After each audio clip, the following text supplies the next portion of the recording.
কালকে দেখলাম 1 কোটি টাকার গরু। বংশমর্যাদাপূর্ণ গরু, এর জন্য দাম বেশি। গরুটার দাম 1 কোটি চাওয়া হচ্ছে। এটার অনেক কারণ আছে। এক নাম্বার কারণ হচ্ছে লেগে এই গরুটার 110 বছরের পেডিগ্রি আছে। মানে ওর যে বাবা, ওর দাদা, ওর দাদার বাবা, এইরকম পেডিগ্রি আছে। আরও সবচেয়ে বড় কারণ হচ্ছে ওর বাবা হচ্ছে ওয়ার্ল্ড চ্যাম্পিয়ন ব্লাড লাইন। এটা হচ্ছে আমেরিকান V8 র্যাঞ্চের আপনার যে নোবেল সিরিজ, ওদের সবচেয়ে বেস্ট সিরিজ যেটা নোবেল সিরিজের একটা বুল। গলার মধ্যে দুর্মোটা স্বর্ণের চেইনের লোক এটা সম্পর্ক কি? চেইন কুরবানি দিব না? আহা, মানুষের দৃষ্টিভঙ্গি কোথায় চলে গেছে। লা ইয়ানালাল্লাহা লুহুমুহা ওয়ালা দিমাউহা ওয়ালাকিন ইয়ানালুহুত তাকওয়া মিনকুম।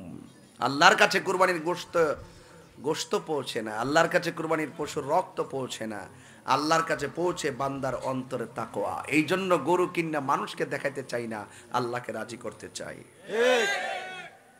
যদি কোন ঠিক কিনা? অনেকে গরুর শরীরে চামড়া রাখিয়া চামড়া বিক্রি করে ফেলা, এটা বিক্রি করা যাবে না।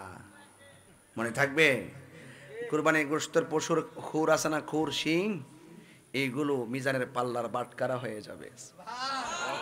এই জন্য পশুটার মায়া কেনা। আবার অনেক সময় গোশত কোরবানি গোশত, এই কোরবানির পশু কেনার পরে গোশত মাপা হারে কম হয়েছে রে, এই আফসোস করবেন না, এই আফসোস করবেন না। মনে থাকবে ইনশাল্লাহ।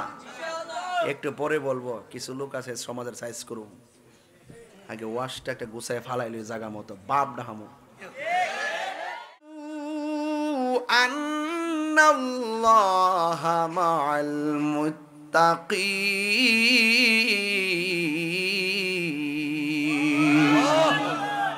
আল্লাহু ওয়ালিয়ুল্লাযীনা আমানু ইউখরিজুহুম মিনাজ যুলুমাতি ইলান নূর। কষ্ট হচ্ছে আপনাদের? আমি কিন্তু ওই 40 মিনিট কিন্তু ডানে বামে কথা বলে কাটাইতেছি না। আমি আকাশের দিকে তাকিয়ে মূল কথা বলতেছি, সামনে কোরবানি। এই মুহূর্তে যদি আপনাদেরকে কিছু কথা না বলি, আমার হক আদায় হবে না। কথা কোন ঠিক না বেঠিক? এই জন্য আমার যুবক ভাইরা কথাটা খেয়াল করবেন। আমার নবীকে প্রশ্ন করা হয়েছে, ইয়া রাসূলুল্লাহ, নবী গো, কুরবানি কি? আমার নবী, আপনার নবী বলেছেন, কুরবানি হলো ইব্রাহিম নবীর সুন্নাত। কোন নবীর সুন্নাত? এই জন্য আমার নবী বলেছেন, এই কুরবানিতে যারা পশু ক্রয় করবে, মোটা তাজা সুন্দর দেখে পশু ক্রয় করবে।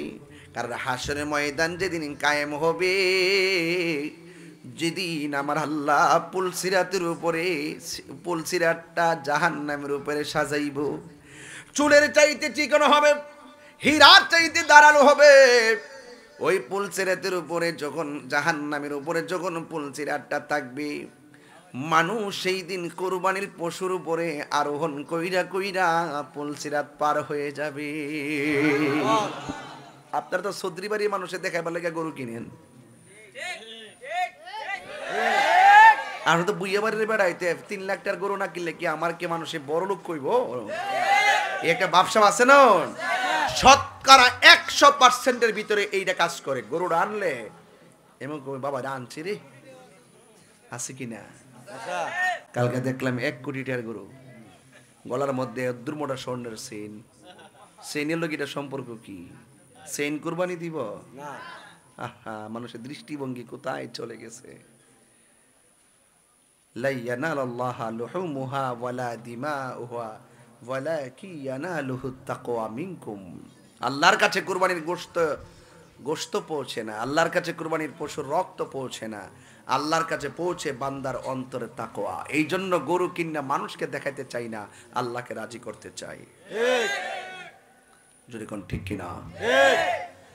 অনেকে গরুর শরীরে চামড়া রাখিয়া চামড়া বিক্রি করে ফেলা, এটা বিক্রি করা যাবে না। মনে থাকবে, কুরবানির গোশতের পশুর খুর আছে না, খুর শিং, এইগুলো মিজানের পাল্লার বাটকারা হয়ে যাবে। এই জন্য পশুটার মায়া কেনা। আবার অনেক সময় গোস্ত কোরবানি গোস্ত এই কোরবানির পশু কেনার পরে গোস্ত মাপে মাপা হারে কম হয়েছে রে, এই আফসোস করবেন না, এই আফসোস করবেন না, মনে থাকবে তো ইনশাল্লাহ। একটু পরে বলবো, কিছু লোক আছে সমাজের সাইজ করুন, আগে ওয়াশটা একটা গুছায় ফালাইলে জায়গা মতো বাপ ডাহামো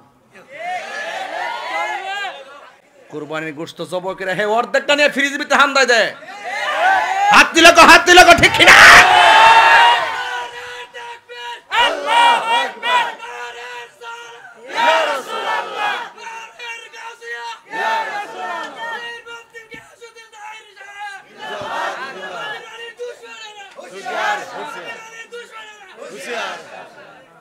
কথা ঠিক না বেঠি?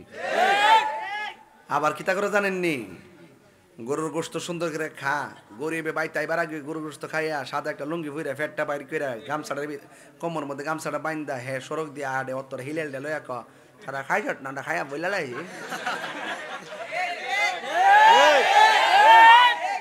ইতার নাম কুরবানি, গোশত খাইবার লেগে রে হ্যাঁ, খায় আবার স্ট্যাটাস দে পেঁয়াজ দিয়ে খায়া, ও কি মজা লাগে রে হ্যাঁ। গরু কেনার পর আবার ফেসবুকে স্ট্যাটাস দে, কেমন হলো, দাম কত হতে পারে, ফেসবুকের ভিতরে যখন লেখে দাম কত হতে পারে, গরিবে কি ফেসবুক চালায় না? সে যখন দেখে এই বড় লোকের টাকা দিয়ে গরুটা কিনছে, আহারে সে খাবে, আমি কি খাবো না, আমাকে তো আল্লাহ তৌফিক দেয় নাই, আফসোস করে না অনেক সময়? আহারে এ মুখের বাড়ির গ্রানটা নাকে আইসা পড়ছে, গরিবের নাকে আইসা পড়ছে, আহারে হে খাইয়া ফেলাইছে, আমার খবরটা লইলো না, এমন লোক কি সমাজে আছে না? এই জন্য গরিবের নাকের ভিতরে তোর বাড়ির রান্নার গোশতের গ্রান পৌঁছার আগে তার গরিবের বাড়িতে গোশত 3 ভাগের 1 ভাগ পৌঁছাইয়া দাও, ঠিক না বলেন?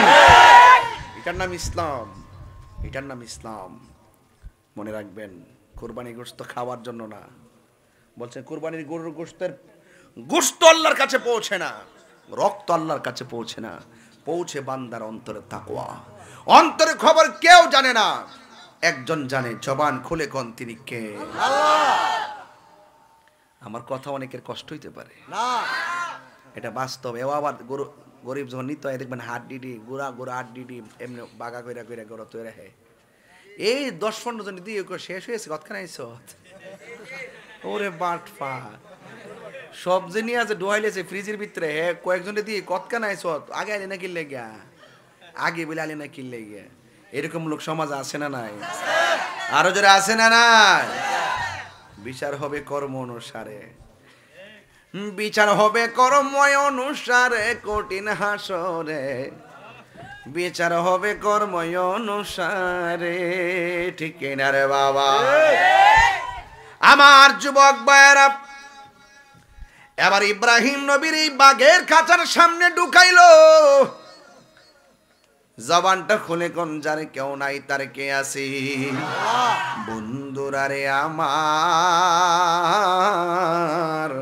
ও আমার চান্দরা পাক দরবারের বাবারা, ও সরাইল বিজয়নগরের বন্ধু, ও আমার মাধবপুরের বাবারা, এবার ইব্রাহিম নবী যখন ভিতরে প্রবেশ করলো, ইব্রাহিম নবী আল্লাহরে ডাক দিয়ে কে, আল্লাহ হয়তো বাগে আমার খাইয়া ফালাইতে পারে, আমার নসিবে যদি খানা লেখা থাকে আমি আর বাঁচতে পারবো না, ও আল্লাহ তোমার কাছে ফরিয়াদ করি, আমারে যদি মরণ দিবা, জেলখানের ভিতরে আমি নামাজে দাঁড়ায় গেলাম, আমারে মরণ দিলে নামাজরত অবস্থায় আমারে মরণ দিও।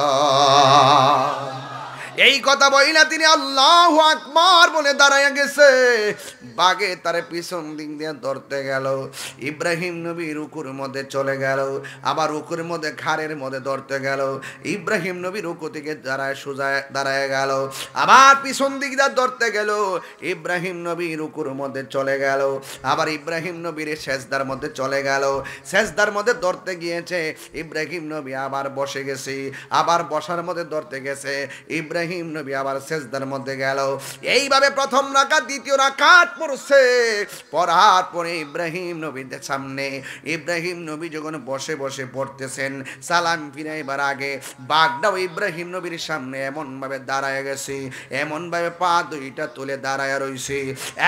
যুবক ভাইয়ার আমার, আর নমরুদ্দা মনে মনে কে, বাঘরে তোরে আমি 7 দিন ধরে খাওয়াই নাই, তুই কেন ইব্রাহিম নবীরে খাস না? এমনিতে মানুষ খাইবা লাগা পাগল হইয়া যাস গা, দিয়া বাঘের চোখটা আর কইরাছা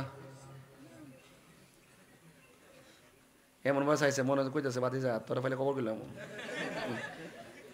জ্বালা জোরাহে না আর ইব্রাহিম নবী ওই ইব্রাহিম নবী যখন তিনি নামাজটা সালামটি ফিরাইছে দুইটা হাত আল্লাহর কাছে বাড়াইয়া দিছে আর বাগে ইব্রাহিম নবীরে খায় না কেন নমরুদ দেখো খাসনা কি লেগে বাগে চেহারাটা কাইট কইরাছা মনে হয় যেন তুই আয়া ঢুকে দেখ খাই না কি লেগে তা করে দেখ চাইয়া দিস ইব্রাহিম নবী যখন দুইটা হাত বাড়াইয়া দিছে নমরুদ তাকায়া দেখতেছে ইব্রাহিম নবীর সেজদা দেওয়ার সময় কপালের মধ্যে মাটি লাগছিল নমরুদ ছায়া দেখতেছে বাগে ইব্রাহিম নবীর কামড় না দিয়া বাগের জিব্বা দিয়া ইব্রাহিম নবীর কপালের দোলা বালি গোলা চাটিয়া মুছিয়া দিতেছি আর জোরে জোরে কন্যা সুবহানাল্লাহ যার কেউ নাই তার কে আছে আল্লাহকে আমি সব দিক দিয়ে তোর পরীক্ষা করব শুধুমাত্র আমি আল্লাহর উপরে ভরসা রাখ আমি আল্লাহর উপরে যারা ভরসা করে ভয় করে আমি আল্লাহকে ভয় করে যারা ইবাদত করে আমি আল্লাহ তাদেরকে একটা জান্নাত দিতাম না আমি আল্লাহ তাদেরকে দুইটা জান্নাত দিমু আমার আল্লাহ রাব্বুল আলামিন কোরআনের মধ্যে বলে দিয়েছেন ওয়ালিমান খাফা মাকামা রাব্বিহি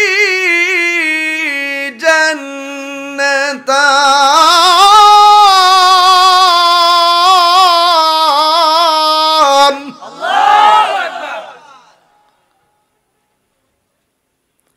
আল্লাহকে যারা ভয় করে ইবাদত করবে আল্লাহ রাব্বুল আলামিন তার জন্য দুইটা জান্নাত দিয়া দিবে জান্নাত বড় দামি জিনিস রে বাবা এবার ইব্রাহিম নবীর এখান থেকে আল্লাহ বাঁচাইয়া দিছে নমরুদ দেখো এমনি চলতো না নিশ্চয়ই তার জন্য বড় গর্ত করতে হবে বিশাল বড় গর্ত কইরা নিচে লাকড়ি আর উপরে ইব্রাহিম নবী আবার ইব্রাহিম নবীর উপরে লাকড়ি দিয়া একবার দাউ দাউ করে কেরোসিনের মতন দিয়ে উপাদান দিয়ে আগুন ধরাইয়া দিল আগুন ধরাইয়া দেওয়ার সময় এমন ভাবে দাউ দাউ করে আগুন জ্বলতেছে একটা প্রাণী আগুনটা